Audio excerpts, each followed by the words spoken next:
And we are live. Welcome back, ladies and gentlemen. I am one of your co-hosts, Blake Ruffino. Alongside me is my counterpart and co-host, Joe DeLeone. Good evening, good sir. How are you?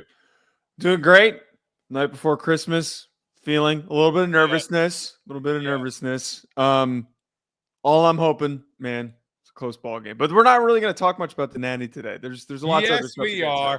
Because once we get to these Al Golden comments, I'm sure that we'll go and spend half the show on what is going to be the final game of the season in the sport that you and I covered, that being college football. We are the eve. It is Christmas Eve when it comes to the national title, which we'll talk about that. But I understand your excitement. It's a, I don't know about you, Joe, but when the team that I really enjoy or love, I always get nervous the day before. I go silent. If I'm not posting on Twitter, if I'm just sitting there being silent, that means I'm nervous. Like I'm not ready to go. I'm getting locked in and focused. I don't go as far as to go completely silent. I don't get that kind of nervous, and I don't think I'm getting that kind of nervous now. It's just a general excitement. The fact that Notre Dame made it here. All I'm asking for, and I've said this before, I know Notre Dame can hang with them. I'm just asking though that they do. I will not. Doing this show, and we're going to be live after the national championship on this channel, by the way. We haven't really come out and said that, but we're going to be live about 30 minutes after the game is over.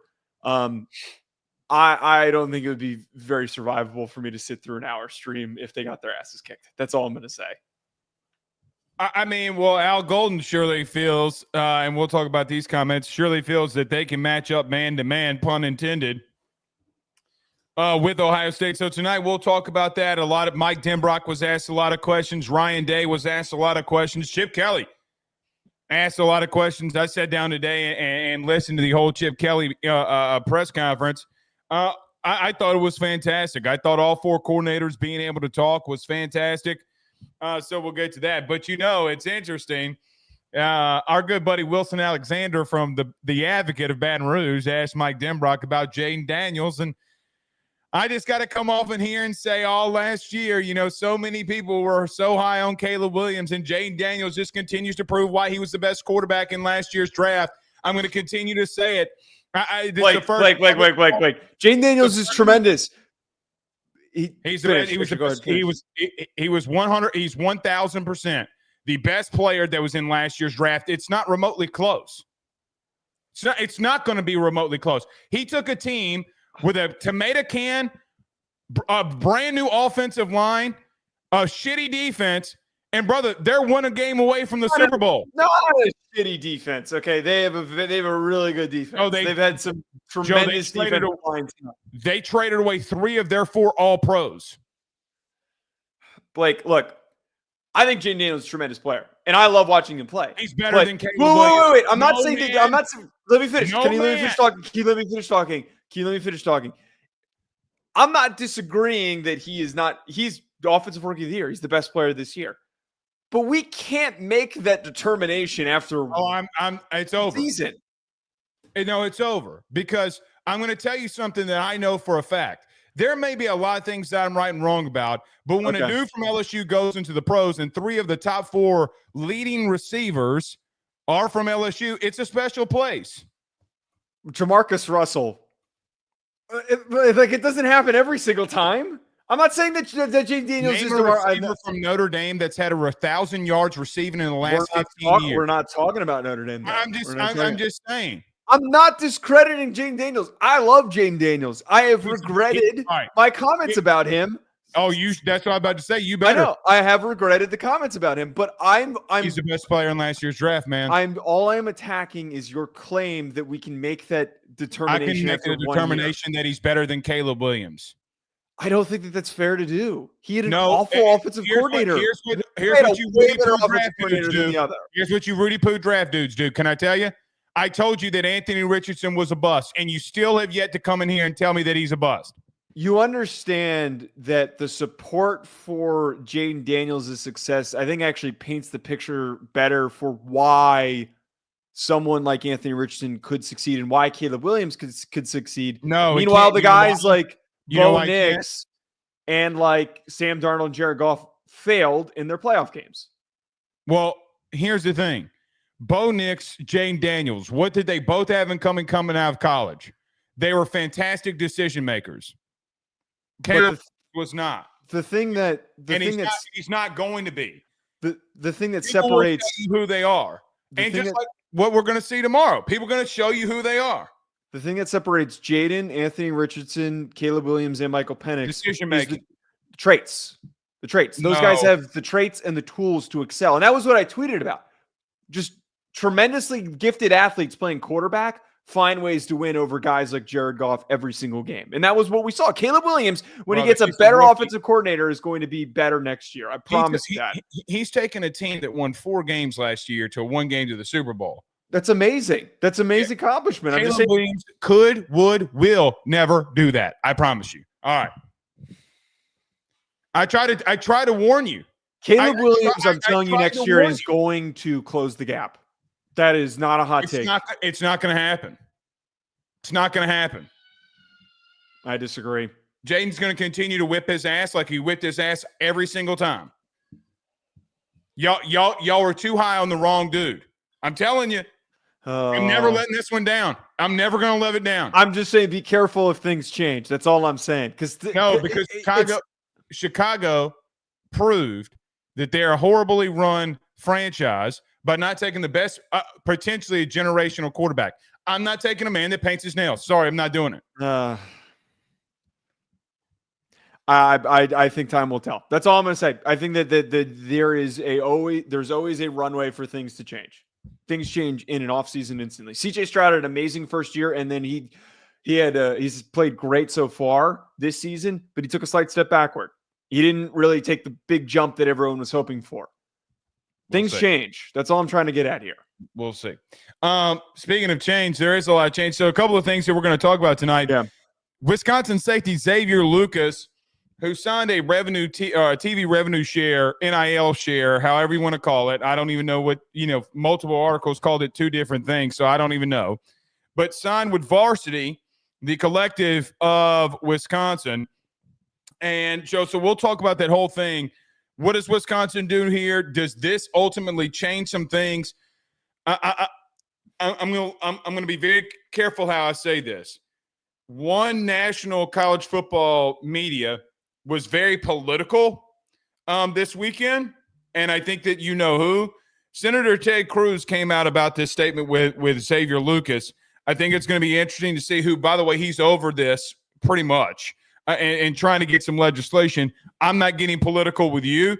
I am just saying that I think it's interesting that we need to discuss about this Xavier Lucas thing, what that they're going to do here. Steve Sarkisian gets an extension. It was reported that multiple NFL teams try to get an interview with him, and he signed another extension. If you remember, he signed an extension with Texas last offseason. Now he's signing another one.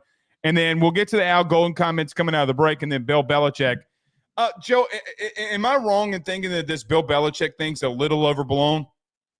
Yeah, I don't think that he's going to take the NFL job. I really don't think his girlfriend, fiance, whatever she is, on Instagram. Yeah, the only thing that I would point out is he's not made a statement about it. When do you know from Bill Belichick to publicly make a statement about anything? Well, but when we're talking about his job, you would think that he would be very direct about saying, I'm sure his attorneys and agents are telling him not to say anything. Why would he say anything? Well, right. It's stupid for him to say anything. But I feel like, and we'll talk about this, I feel like Bill Belichick made his statement through his girlfriend that we're not leaving. He would have there are 2 things. Number one, you know this and I know this. When you're in a relationship, if your girlfriend, wife, fiance, whatever, goes out publicly and says, we ain't leaving, if he didn't want that out there like that, he would have told her to take it down.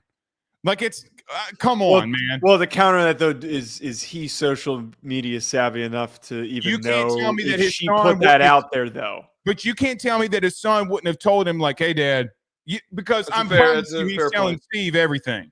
Like, come on. That's a fair point. And lawyers and everybody. Adam Schefter's the one that retweeted her. The one thing, too, with this, though, is there has not been – like, he's been reached out to. He's not formally interviewed anywhere. Like if he interviewed somewhere, it'd be a completely different story. But It's about buyout. It's about him not wanting to be tied down somewhere. Just in case. Yeah, I really don't think this is going to mean much. North Carolina, here's the truth. Get a $2 million buyout, get your money, and go get somebody. You're North Carolina, right? Stop. Get this deal done. Stop. Well, they don't have much leverage, though, to really do that at the current moment, don't you think? No, but that's my point. He's asking for a $1 to $2 million buyout. That if he goes somewhere, that there's a $2 million buyout. That is legitimately a small buyout.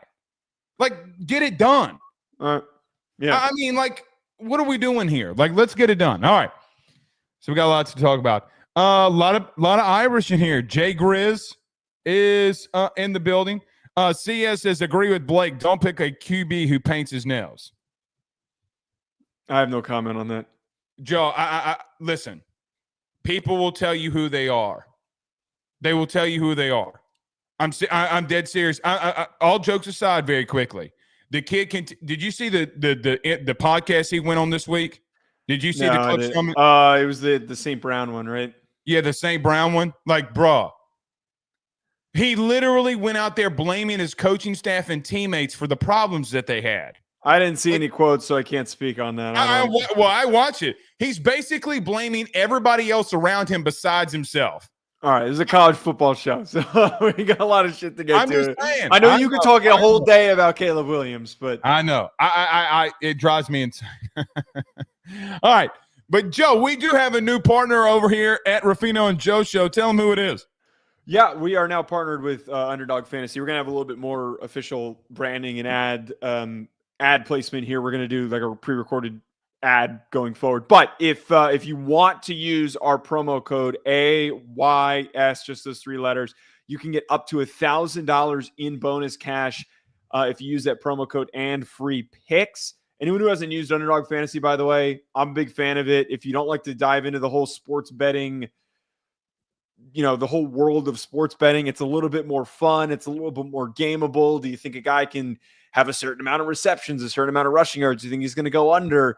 Basketball is right on the corner. Basketball is boring as hell for me. I don't know about you guys. I need something to make it fun and entertaining. Underdog Fantasy is exactly that place to do it. And I'm sure when the football season kicks back up, Blake and I are going to find ways to make this competitive. We'll find a way to make things interesting with our football picks. I got to be honest. I don't do fantasy, but Underdog, I certainly will do it. But I'm not the guy that you come to for fantasy opinions. I'm telling you right now, if Underdog is on for next college season, I'm gonna find a way that we can do a weekly competition here. I think you and I, you're gonna hate it, but we're gonna freaking do it. Well, remember last year, me and you were a team together in some fantasy league, and I never even logged in. I didn't care about that. Completely forgot about that. Yeah, I know. You forgot about it. I didn't even do anything. I don't even know if we won. I don't know our record, anything like that. But I did go over to Underdog. It is really fun. You do have a chance if you use that promo code AYS to get $1,000 in free play. Look, man, it is fun. I will admit it's very fun. I agree with you. I'm not a fantasy expert. It's not like normal fantasy. So correct. That's what I was about to say. It's not like normal fantasy, but you know me well enough. I think, Joe, I won a fantasy league a couple of years ago and I completely quit. Okay. I'm on top. I'm not going back. I'm literally pulling a Peyton Manning here, 2016. I'm not doing it anymore. So anyway, all right, let's get moving here. Let's talk about our good friend Joe over at Bet Online. We'll come back, break down Al Golden's comments, just the Natty game in general here. Mm-hmm. Well, that was broken down by these coordinators and head coaches over last. All right. By the way, got to bring up Citizen's comment here. It says, if Notre Dame wins tomorrow, the NIU loss will be the biggest upset in history. I mean, the Michigan App State one will still forever be the biggest upset ever. No, I disagree because Michigan wasn't even remotely close in the stratosphere of winning a national title that year. No, they were ranked 3rd, weren't they? They were ranked 5th. Yeah, they're ranked 5th. I get it. But at the same time, App State was a national champion of their own. So I get what you're saying. But, Joe, you're talking about a modern-day national champion getting upset by NIU, brother. I mean, I get what you're saying. I don't know if it'd be the most. I think it'd be up there. I think it would be top 3, top 2. I don't know if I would go higher than that one. I think the App State loss with Michigan, it was the first time it really happened in modern day. So people were like, oh my God, I can't believe it. I don't know if it's the biggest upset. Considering talent, things like that. I mean, you're talking about a national champion in a playoff format like this. I mean, my goodness, that would be Citizen. I'm right there with you. I pretty much agree with you there. All right, let's get moving here. So, Joe, obviously the national championship game is tomorrow, and a lot of comments have been coming out from all the coordinators. But we got to start off with this. Al Golden came out, the defensive coordinator of Notre Dame. And I'm just quoting a very similar line here that he said. So it's not direct, but I'm just paraphrasing from most things that he said and what we saw. Al Golden was asked about what they're going to do defensively, and he says, we are going to do what we do when he was asked about how he covers these wide receivers. So basically he's admitting that, hey, man, we're going to go man-to-man coverage, and we're going to continue to be us. Joe, it's two things about this that I got to ask you. Number one, is he right in saying that? And number two, should he have tipped his hand here? Like, I guess, like, I understand what he's saying, and you don't want to make it bigger than what it is. But what do you make of Al Golden's comments literally a couple of days before Natty? Leonard Moore also had a comment about this. It's just a very similar vein. And also credit to Alex for pushing us to talk about this, because it's a very compelling storyline. It's one of the most unique circumstances. Like, when the hell can we think back to a championship game, a playoff caliber game, where something as specific as what type of defensive game plan is a team going to deploy? That doesn't happen often. It's really important for the outcome here. I do not believe, Blake, that this is as black and white as them saying that they're going to stick to their defensive philosophies and that they're just going to go out there and do that. Marcus Freeman also said this week, not many teams are successful just sitting in man coverage versus these receivers. We'll obviously have to mix some things up and come out with a great plan to try to limit what they do in the passing game. You're not going to be able to stop the receivers totally. They're a talented bunch. We'll come up with a plan and be able to adapt and adjust based off of what's going on in the game. So I think that Al Golden, Leonard Moore, the entire team is smart enough to know they're not tipping their hand here. They're not going to just outwardly and blurt out, we're going to go man-to-man. That's what's going to happen. Marcus Freeman's a little bit more telling of the approach. They're going to adjust and be able to play a balanced look and be able to shift their focus towards what's working and what's not working. They have the talent to do so. They're probably going to give extra attention to Jeremiah Smith. They're not going to sit here at these press conferences and say, we're going to double Jeremiah Smith. They're just not going to say that. They don't want to tip that hand. What they said, I thought, was pretty benign. I thought it was pretty base layer of how you're going to answer the question of, what are you planning to do against an opponent? I'd be shocked if they went one-on-one man coverage like they did against Penn State, like they did against Georgia, against a team like Ohio State that has won and has been successful by opening up, by throwing the ball. This is the best passing offense that they've seen all year. I would be freaking shocked, even with these comments, if they went one-on-one on the outside without some sort of help. Okay, let me just ask you this before I get going here. What happens if they actually do that? What happens if what he said is it'll probably be a long day, but if there's a team that can go man-to-man against Ohio State and at least get some stops, I'm not going to put myself on record in saying that Notre Dame would just completely shut them down, because I'd be out of my mind to say that against a receiving core that good. But if there's a defense to get stops in those situations, maybe generate a turnover, it would be Notre Dame, because Leonard Moore and Christian Gray are tall, long press man corners. They're one of the few teams in the country that actually have the personnel to run the defense that they're trying to run. There are a couple of positives that I do like, and you hit on one of them about what Golden said. But listen, I don't think that you can go into this game doing what you do. Like, look, everything's got to be thrown at the wall here, Joseph. And I call you by your biblical name. Like, you got to throw everything at them, and you got to throw everything at them early. Like, I don't think telling if it is what you do, okay, and you don't change up much from what you basically do.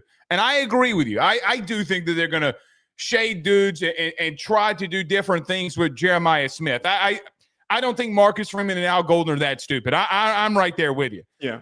However, I think it might be a wrong game plan if you just do what you do. Meaning, brother, we've seen Will Howard get flustered under pressure all the time. And I don't know if you can get home at 4. I think that there will be moments that you can, and I'm not saying that you can at all. It's not what I'm trying to say. I think you got to heat him up. Like, I think you got to go the opposite approach. What did Texas do, Joe, in the second half that started shrinking that game for Ohio State? So, I mean, they would shade a safety over to Jeremiah Smith. You're right, they would. What did they do everywhere else? They went bump and run man to man. And he said, you know what, brother, we are coming. Anthony Hill is going downhill, pun intended. And it flustered him. I could say the same about Michigan. I could say the same about Nebraska. I could say the same about that second half against Oregon in game 1, right? Like, I mean, why Oregon changed their game plan is absolutely insane to me. But I think it's twofold here. I agree with what he's saying, and I understand, and I agree with you. I don't think that they're tipping their hand at all of what they're going to do. Yeah. But there is something in the back of my mind that's saying, listen, the game plan's out here, big dog. Like, this team has gotten clipped twice. And in both times, Will Howard was getting pressured immensely. They almost got clipped a third time a week ago, or they were in a battle, okay? And you have Texas. What did they do in the second half? They started heating him up. I just don't know if you can get home with 4 regularly enough to where you can't start sending the heat. And the reason I say that, Joe, I'm going to talk about this on the postgame. God forbid they win. Will Howard in the pocket with no pressure is a completely different dude like every other quarterback in the country. He's just got dudes that he can throw the ball to, which makes it so much better. I agree, and I wouldn't say that Notre Dame needs to overreact and do anything different, but this is a different beast that you try to slay here, right? And so I understand what he's saying. I agree with you that they're going to do a lot. Look, I would try to implement what Texas did, if I'm being honest, and I don't know if that's typical Notre Dame. I really don't, brother. Like, how many times did we came in here in the post game? Or not post game, but I mean, our instant reaction to Texas and Ohio State. What did we say? Like, hey, man, that Texas front 7 just absolutely, they were sending pressure all night. I think you got to do something similar, man. I really do. The final thing I would say to this, if you do go majority of the game bump and run but just man to coverage or quarters, which turns to man-to-man past 10 yards, better be ready to go, man. That's all I'm going to – like, you got to have a really good performance, right? Like, and that's not saying anything wrong about Notre Dame. Everybody in the country, if that would be their game plan versus this team, would have to do something really well to be able to slow them down over and over and over again. Well, so a couple of things. One, I mean, saying that they need to have a really good performance, there's nothing off about that because there's a lot of truth to this. Notre Dame's success through this playoff run has been trusting in their outside corners and then playing their best games. They have played at an unreal level for this playoff run, the way that they've been able to lock down receivers. They're not going to be able to do that to the same degree against Emeka Egbuka and Jeremiah Smith and Cardinal Tate. They're just not going to be able to because they're the most talented receivers that they have seen all year. But them getting their best performance, yeah, that's so important. You can't come out there with any hesitation or any doubt in your mind. Otherwise, somebody like Jeremiah Smith is going to cook you. But I think that listening to Al Golden, listening to Leonard Moore, and listening to Marcus Freeman talk, it sounds like what you're talking about here. I think that's what Notre Dame's philosophy is going to be. And them knowing what they're saying here is them knowing that they can go man coverage on the outside means that they can send pressure. Not that they're just going to load up the box, but they're actually going to be firing pressure. I think we need to go as far as to say here that Ohio State needs to be prepared for what's going to be thrown at them because Notre Dame has really fast athletic linebackers. They have, and this is not a hot take at all to say because go listen to any coach talk about this Notre Dame linebacker room. I believe Kirby Smart even said that it is an SEC caliber linebacker room. They have some of the most athletic linebackers in the country. They're going to send them. They're going to send them fast. They're going to send them from every angle. Will Howard and a banged up Ohio State offensive line needs to be prepared for that. That is something that I think gets missed with this, and the thing that bugs me so much in preparation for this game, this assumption that Ohio State's just going to kick the shit out of them because they're this loaded team. We need to remind ourselves that Notre Dame still has athletes and they have premier players at certain positions. Okay, but Ohio State doesn't. Is anybody really out there that has a pulse in college football saying yes, beat the shit out of them? Yes, I've seen it on Twitter all week. Okay, well, I haven't seen it. Let me counteract what you just said by one thing. I think Ohio State got a little overwhelmed in moments when Texas started sending pressure. I don't think that happens again.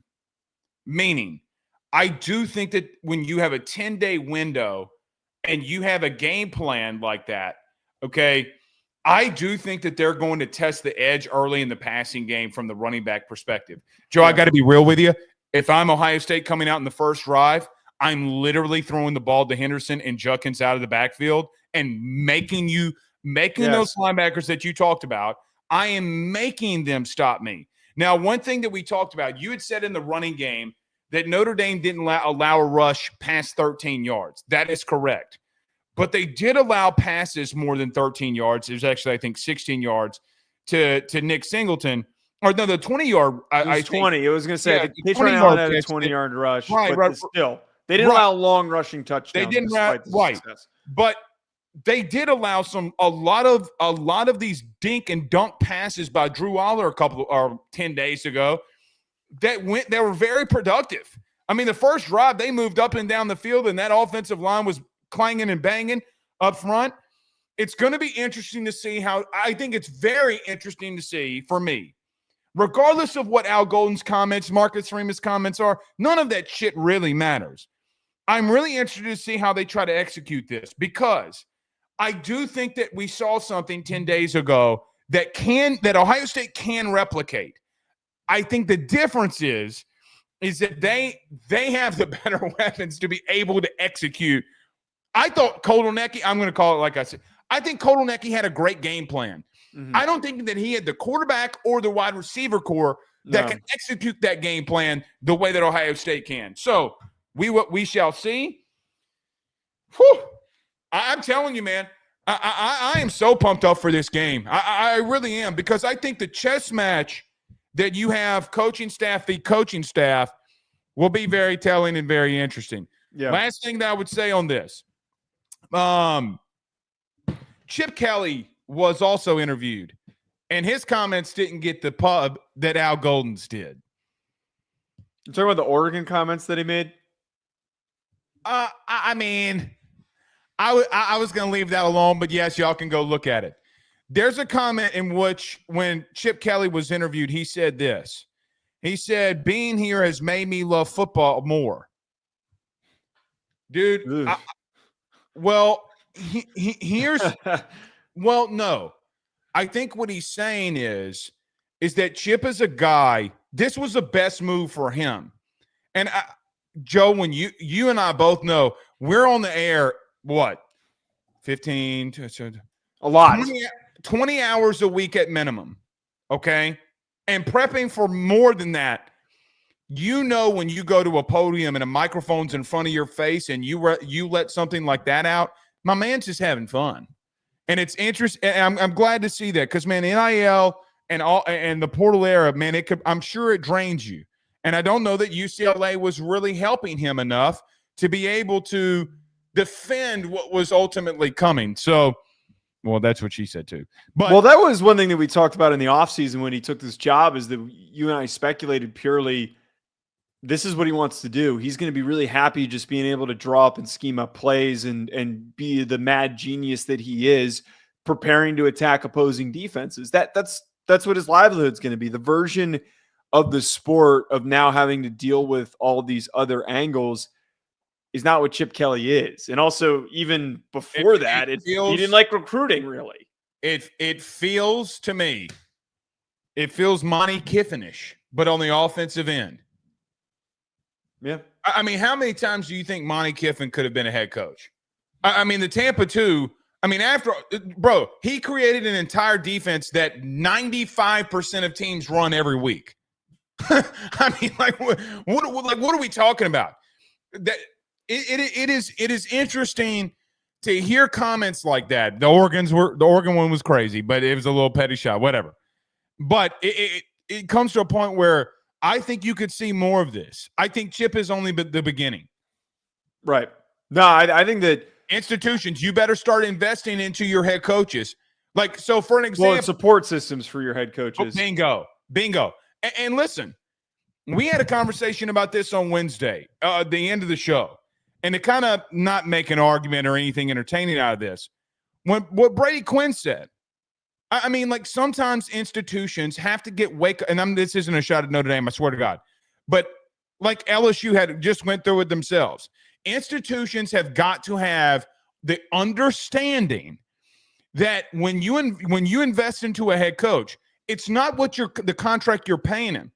It's the $20 million roster that you gotta come after that. I'm telling you right now, I spoke to people at Mississippi State this weekend. I've spoken to people at LSU. These rosters right now, all of them are going to be over $10 million in TV revenue and NIL. You can't in the P4, you can't get away without a roster being that close. No.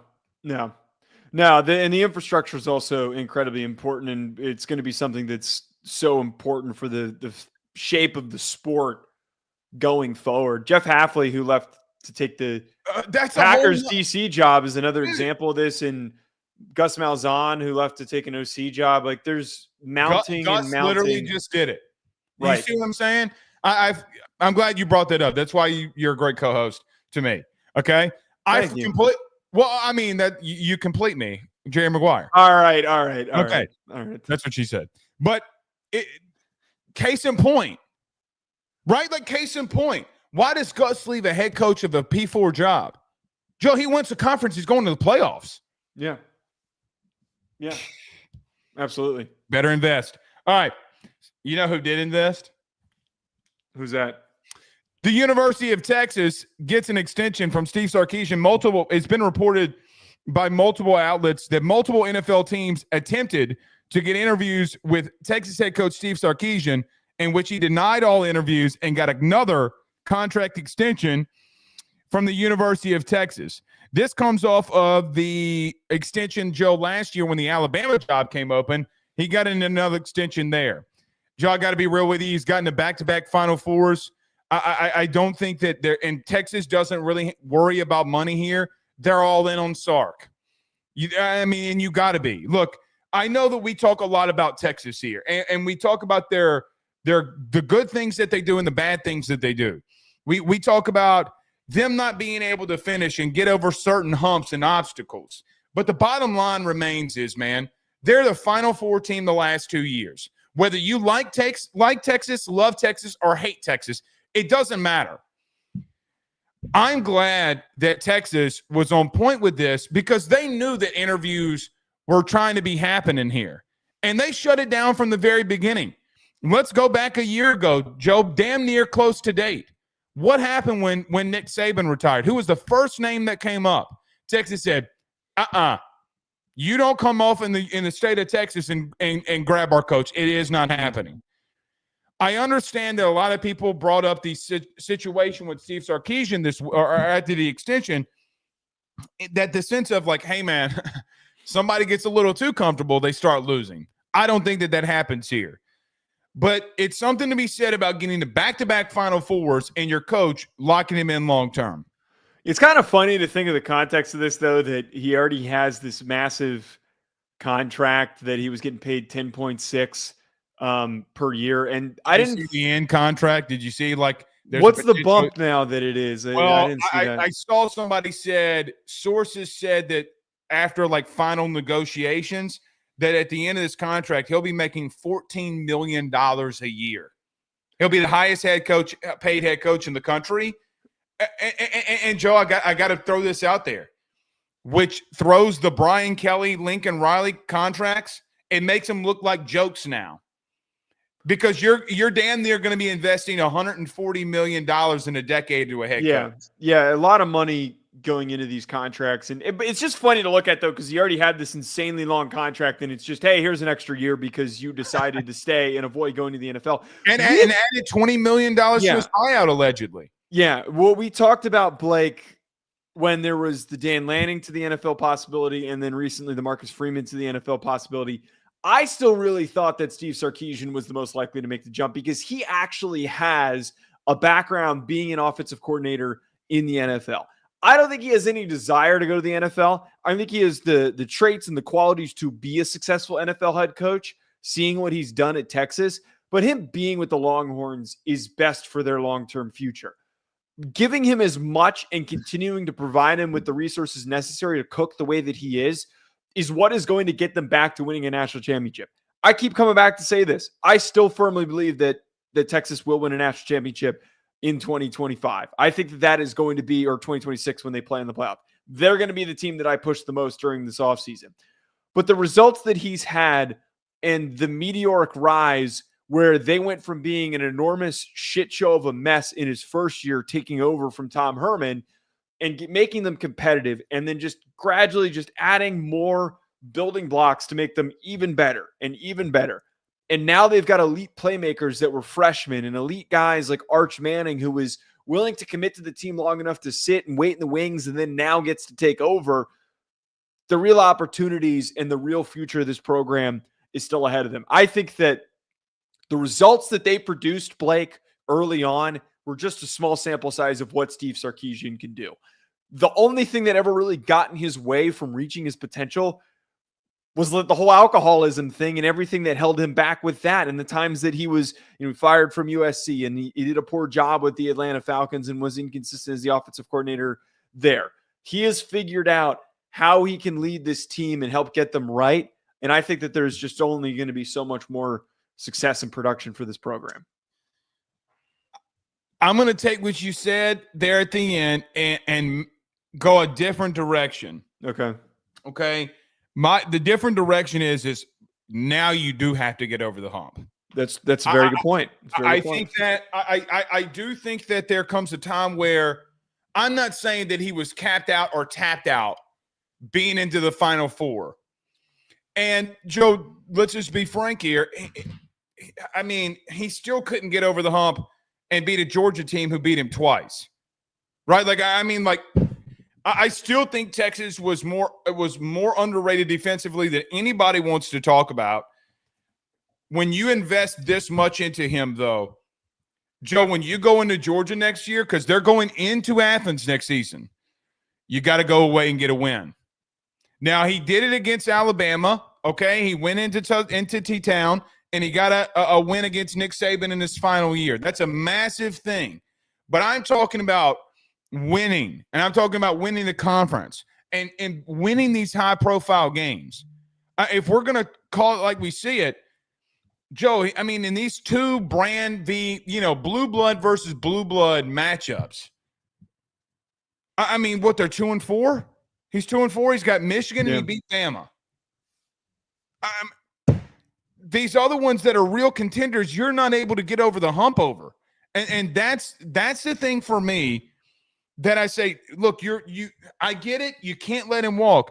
But there also comes a very big pressure to this. Like, hey, man, I get it. But at some point, you got to get us to a national. And listen, I think that this is what I think it could happen. What I think could happen is the Ryan Day effect to this end.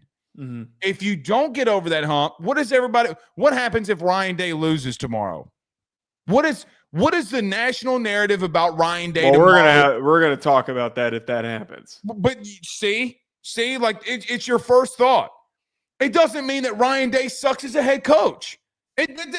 He's gotten to 2 national titles. I understand what you're trying to get at. It doesn't mean that he sucks.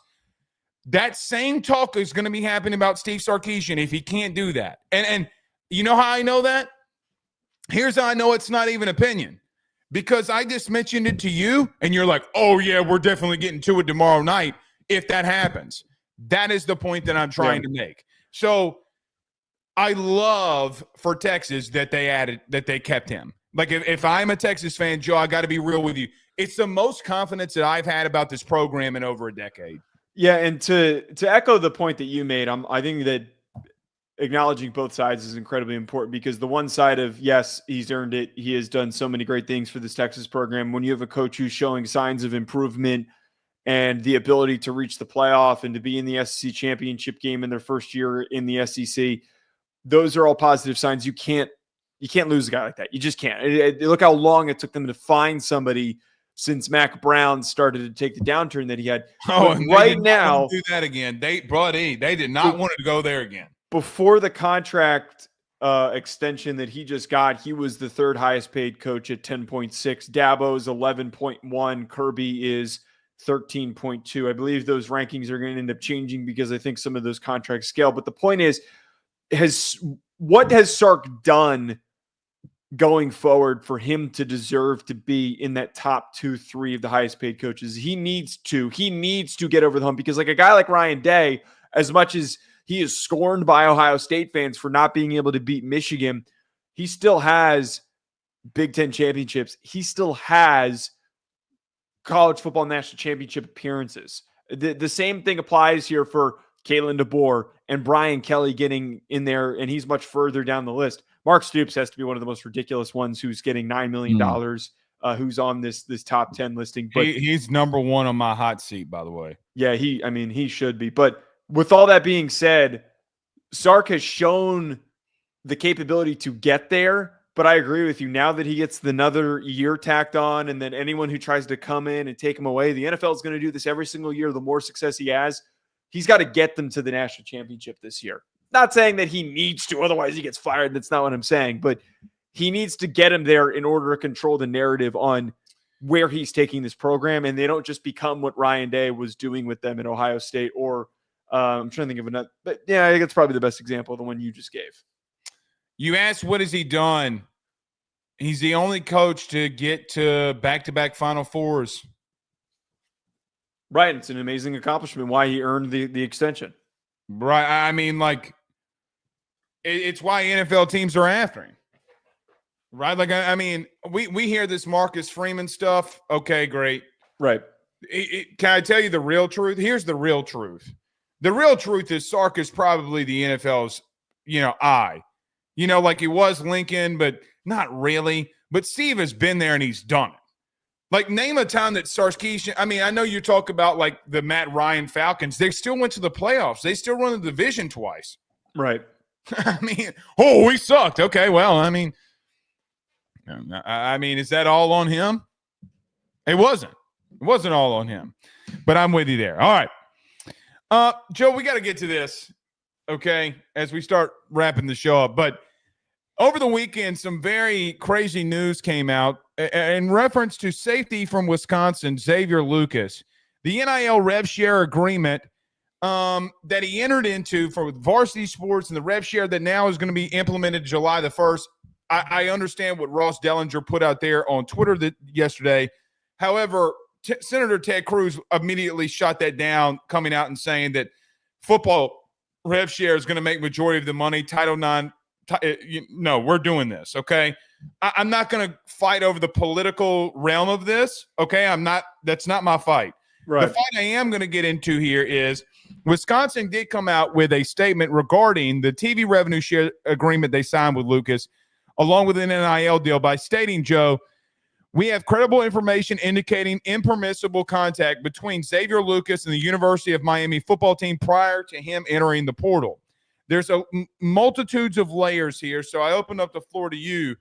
I mean, what are your thoughts about this? And we say this every time something like this comes out. Could this be the straw that breaks the camel back of some real legislation here? By the way, the Title IX thing I think is ridiculous. By the way, I'm actually blown away that there was I know that we don't want to go down that rabbit hole right now, but it doesn't make any sense to me. It's not the same thing as financial aid. It's not the same thing as resources. It is. It's like if the NBA had to share its revenue with the WNBA. That's what doesn't make any sense to me. I got to be real, and I don't mean this in the wrong way.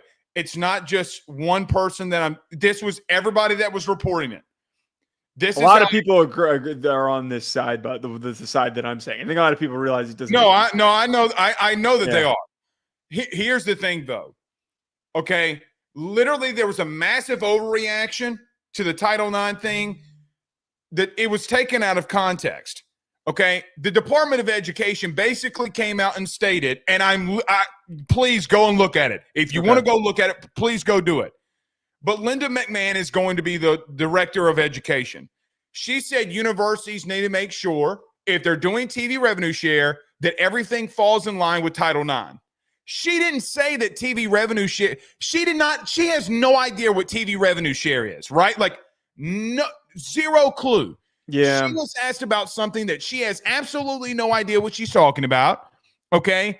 And then people took those words and like, oh my God, well, what does that mean for revenue share? Right. That's why I'm not buying into it. I don't think that's going to end up happening. And Senator Cruz came out and stated, again, this is the most political that we've ever been. Go look. I actually think this is like pretty. I agree with you that it gets perceived as a political issue, but it really shouldn't. Like you and I are talking about this very cordially and very blatant. Like it's just very plain. Well, then let's talk about what it is. Go look at Senator Ted Cruz, who's over this. Okay, go look what he said. He goes, "This ain't." Listen, he stated basically, and I'm paraphrasing. There's a lot of overreaction. This has nothing to do with Title IX. Totally. By the way, it would have to go back to federal court before all of this got distinguished anyway. The federal court system already ruled, and this is why TV revenue share is here. Are you ready for another 6-year Supreme Court fight? Right. That's what I don't think makes any sense, and I don't think a lot of people realize that the settlement is taking into account Title IX implications. Like that was brought into these conversations and has been on the forefront. Exactly. So that's why and we'll leave it at that because again, I think that there was a completely misreaction to this by the general public. The way that people were perceiving it didn't make any sense. I'm not trying to defend public here. Yeah. The public was reacting to what the media was giving them, which was an overreaction by the media. I'm shocked that the media overreacted and stirred up the public over something. Shocked. Linda McMahon and the Department of Education was asked, and all they said was follow the guidelines of Title IX. It's a throwaway line, right? Yeah. Like you overreacted to a throwaway line. Okay, to get back to Xavier Lucas. So I'm gonna go through. There's a lot of details here, and I want to go through all these before we kind of talk to. So Xavier Lucas, per his attorney, had tried to enter the transfer portal after signing a 2-year revenue sharing agreement that is binding. He made this decision. He's from Florida. He wanted to be able to move back closer to home because his father has a serious illness. He tries to do this. And this revenue sharing contract that is going to be multi-year is an intention for the settlement once it goes into place, which is not going to happen until April, in order to limit some of these transfer portal movements. It's something that I've brought up on the show that I think needed to be a part of this, and it clearly was in the forefront of the minds of administrators and people that were trying to push this settlement stuff. I think it's really important for making the sport better that we don't just have guys hopping and leaving, and then we don't see those on-3 graphics with 6 schools and saying that Jimmy Smith is transferring to his 9th school. So he tries to enter the transfer portal. Wisconsin denies it because they say, hey, man, you just signed this contract. You can't go and do that. The NCAA bylaws mandate that the university must enter players into the portal within 2 days of the request. That's where this starts to get really complicated and where all this confusion and all these blurred lines of the various rules are. These contracts, the one that he signed, are not going to be taken into effect until April 7th. That is where Wisconsin is in a very dire situation. Schools are trying to plan ahead for once the settlement hits so that the rosters are locked in and they're ready to go for next year. Xavier Lucas's argument is, well, that is something that is not truly enforceable until April hits. His attorney, Hittner, says the contract is not enforceable until that settlement is finalized. And then the NCAA actually made a statement on this and said, NCAA rules do not prevent student athletes from unenrolling from a school, which he did, and then enrolling at a new institution, which he did. So he unenrolled from Wisconsin and then enrolled at Miami. That's the last part that needs to get talked about because the rest of it's all legal minutia and how he's trying to attack this, blah, blah, blah. if this goes through and he is allowed and a court rules that this is okay for what he just did, that last part is going to allow kids to just F off and leave whenever they want. That's what I'm worried about, Blake, is that kids are just going to unenroll from the school that they're attending and then just enroll into a new school. And, well, hold on. Because basically the argument here is him saying that you think the transfer portal exists. It is not a real thing. But conferences have enrollees and when people can take part and when they can enroll. Okay, so for an example, I'm with you there. Greg Sankey in the Big Ten, they came with the same rule as that you can't start or enroll into the football program until X date, right? Until the new fiscal year starts, right? I agree with what you're saying, but there are some guidelines in place to that, right? Like you can't. Now, Mac Markway did, but you can't just unenroll, go somewhere else during the season. I don't think that that's going to be able to be happening here because there's still guidelines to that. I understand what you're saying. In reference to Xavier Lucas, you haven't paid him anything. Right. And if he wants to go, let him go. And here's the problem. I know that they talk about tampering, and I can't believe I'm going to defend tampering. You know how I am about tampering. Mm-hmm. The kid gave you his paperwork. You refused to put it in there, and he got contacted when he told teams that they refused to put my paperwork in the portal. So that's what you're talking about. So agents told Miami, I'm sure his agent told the University of Miami, hey, this guy wants to come home. His dad is ill. Do you want him? Joe, I don't call that tampering. I don't consider that tampering. But the NCAA does have a shot here, which they won't do it, to look into if tampering was actually going on. The problem is, okay, and nobody will see it this way, but the problem that the NCAA has is then they have to hit Wisconsin for not entering the paperwork within 2 days. So what's the real outcome going to be here? The kid entered the portal. Yeah. Like there's nothing in the contract that says he can or can't do it. This is where I think Wisconsin really messed up is because, yes, they have a right to say you signed a binding contract, but they should have understood and had the foresight to see the contract that he signed is not enforceable until April. Anybody who tried to leave after signing this 2-year rev share agreement should have the right to leave. This is now, I think, potentially open a can of worms that it did not mean to open. Now this is my whole problem with the whole thing. Again, all the other minutia before it kind of all makes sense. All the details that you just echoed there, it all makes sense. Kid tried to leave. School said no. Should have let him go. I get really worried about how this is handled, and this will be a precedent. Like, we are in an era of the sport where, for the good and for the bad, we're getting to witness all of the first instances of how the sport is getting shaped and how they're going to be able to use various court outcomes. It's so crazy. Like the NFL doesn't have court outcomes to turn to for how certain situations are handled. But this is going to have seriously implications in the rev share era, which I think is the final form of the sport and the sport that we will see for the next 50 to 100 years. How does this affect the ability to leave and transfer? Let me throw another avenue your way. Okay. What happens when coaches around the country, because every single one of them do it, tell a kid that they need to make roster spots for kids that are coming in the transfer portal or high school or other high school kids, and they start cutting kids with TV revenue share? Yeah. That's a good point. That's a very good point. So we're going to the extreme of, oh no, little Wisconsin's getting screwed. Far more kids are cut at colleges around the P4 than more kids, okay, than you realize.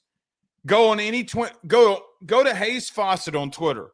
Go to any kid that doesn't have a statistic, doesn't have one college statistic in his life, and go look what everyone from that fan base says. They all say one thing: processed. That the kid was processed. Basically, they told him to leave, right? So it brings up a whole nother avenue of what happens when a head coach walks up to a kid and says, hey, man, you need to go look somewhere else. I know that we're giving you $200,000 to play here. Not any longer. See ya. And the kid goes up there and says, hey, You recruited me to come here. You're cutting me because you need another player under labor laws. How does that work? Do you have reasons, okay, to basically fire me? I think that's where this also gets really complex because it's going to get really complex now. You look, listen. There will be a court case inspired off of what you just said. By the way, there's going to be this. Okay, it's all going to come down to a collective bargaining agreement. We just got to take it step by step, stride by stride. I think that's the next phase of this, and I think that once the settlement is done and through, all of the lawyers, and I'm blanking on the name of the lead lawyer who's famous, notorious for trying these types of cases related to college athletics, I'd be willing to bet that they're going to push to be the representative or have representation for a union. That is the final phase for, I think, all of this to get settled, because the players need to give up some things in order to have the strengths of others. And again, you just brought up one of the key things that I don't think has been discussed at all is in why we need a union to collectively bargain, is that the players need to opt to say, all right, if I'm signing into a 2 to 3 year rev share contract, I need to, and there is some situation where my coach is threatening to cut me, that he is not able to do that I'm still guaranteed to get my money, and say, maybe there is a buyout, something along those lines. That is where I would love to know. I wish it was more public, and I don't know how hard it is to get. I want to see one of these revenue sharing contracts. I want to read through one of them because I would love to know. Yeah. Well, look, I'll just say it like this then. Can I tell you what it's looking like for most teams right now, at least from coaches and people that I talk to? Brother, ain't everybody going to make the same. And you see all these kids, you hearing like, oh man, I heard this kid getting $1 million. Well, buddy, I'm just going to tell you, do you think that all that's coming from the collective? Like some schools are doing that from a collective. No, majority of this contract is coming from a TV revenue share. And you know what's really about to happen? Let me tell you what's really about to happen. These quarterbacks, you really believe that Michigan, with the Bryce Underwood situation, that TV revenue wasn't a big part of this contract? You're willing to because I'll tell you right now, I'll go toe to toe with any source on this planet Earth that covers college football. I guarantee you it was about TV revenue share. There was a majority part of it. You know why? Because it's all guaranteed. You want to know how players are getting guaranteed money? This is the baseline of how they're doing it. Right. So I get what you're saying. It did open a can of worms. Here's the truth. If the kid doesn't want to be there, let him go. What, you're not having to pay him.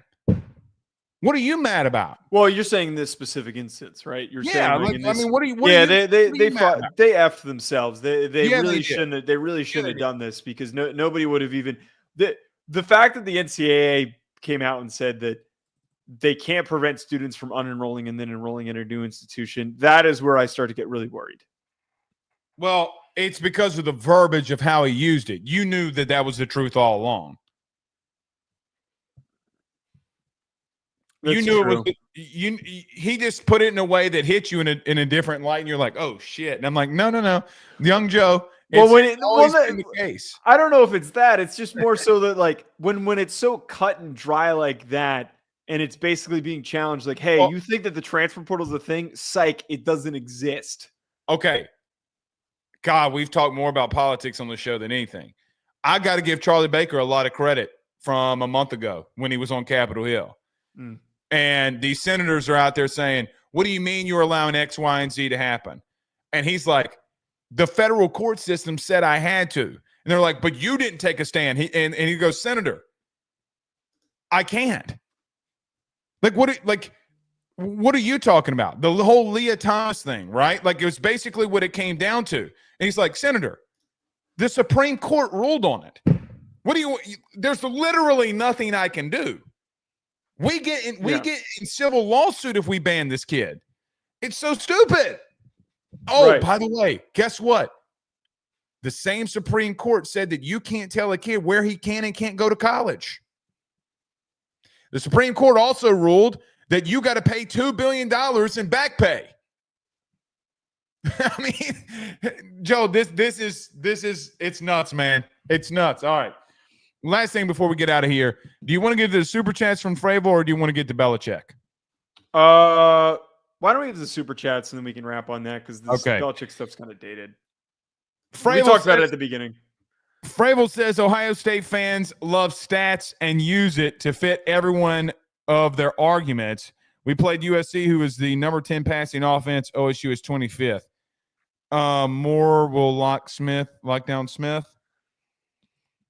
Let's get to the first one. Yeah, look, USC had a really good passing offense, but it's all they it's did. with Maeva in.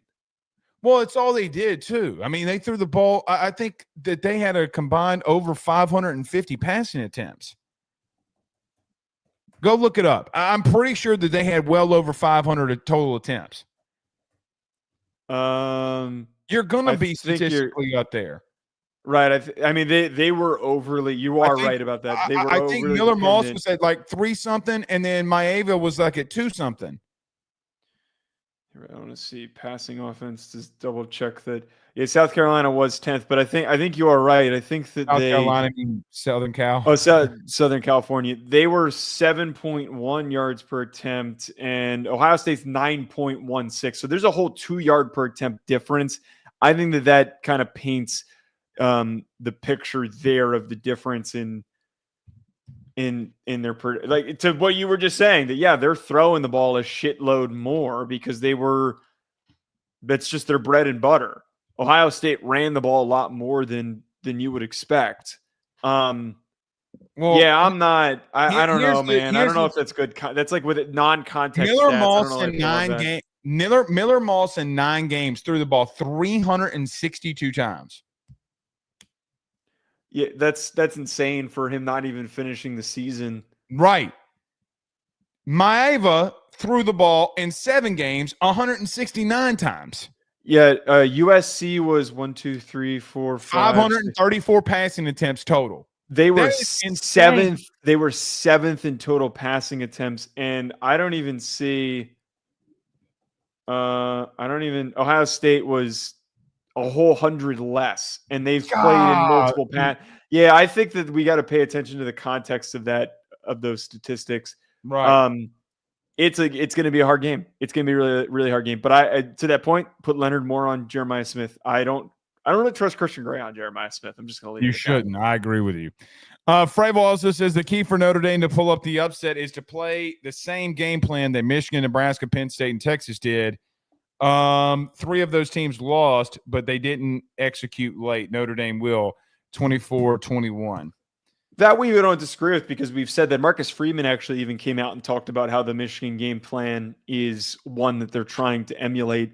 And I agree with this. I mean, this is what Notre Dame's success during the playoff run has been, is that they're executing and they're finishing, right? So if things go according to plan and they do it that way and they execute and they actually, stick to their fundamentals and finish on those plays that they need to in short areas and in third down and crucial spots, that's where they win the football game. But the problem is, any error against a team as talented as Ohio State, they take advantage. It turns into picks. It turns into strip sacks. It turns into long touchdowns. Notre Dame has to play perfect, whereas I think Ohio State could play sloppy at parts and still win. Can I ask you a very serious question? I'm afraid. What do you feel like that Notre Dame fans have basically all week come out and said we can do X, Y, and Z and beat them? Like I feel as if that like Notre Dame fans feel as like have disrespected Ohio State in some instances, like that this isn't a bigger matchup that you are different type of team that you hadn't faced all year offensively. Like if you believe that, and Frey, thank you for the money. I don't mean it like this. Talking about the whole. I'm talking about the whole Notre Dame fan base. Then you're an idiot. Well, but hold on, though. Have you seen the commentary from Ohio State fans? Because it's been far more aggressive from Ohio State's. Okay, well, hold on. Can we just – well, no, I haven't seen it. That's number one. But can we address the elephant in the room that I just asked? But I don't – but I'm addressing it by saying that I think that Notre Dame's comments are benign. It's just like, hey, we're in the national championship game. We've made it this far. We think that we can win. No.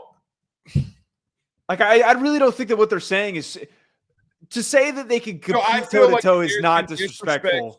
Well, I just feel like there's been disrespect thrown. I'm being honest. And it could. And you're very well can be right. Okay. I just haven't seen it, right? And you're a Notre Dame guy, so very likely that I have not seen it. So I could be wrong here, but it also comes out when the reason I'm saying a lot of that too is seeing the comments on our show. I'm like, brother, man. Well, we just have a lot more Notre Dame fans that tune into this than, and also most of the aggressive Notre Dame fans are the ones who like me that stick around to tune into the show. I mean, if you think that USC offensively is the same kind of beast that you're seeing from Ohio State offensively, it's just not. It really not. I'll admit that. I will completely admit that. Jeremiah Smith alone. And by the way, you got two running backs that can really make plays. I mean, Quinshon Judkins is playing his ass off. And they have a better quarterback, a much better quarterback than what USC Evans, yes. Yeah. Who, by the way, can and will try to implement his running game.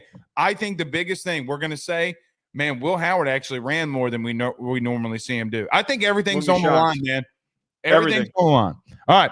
We'll see y'all tomorrow night after the national championship game. Who is it going to be, Notre Dame or Ohio State?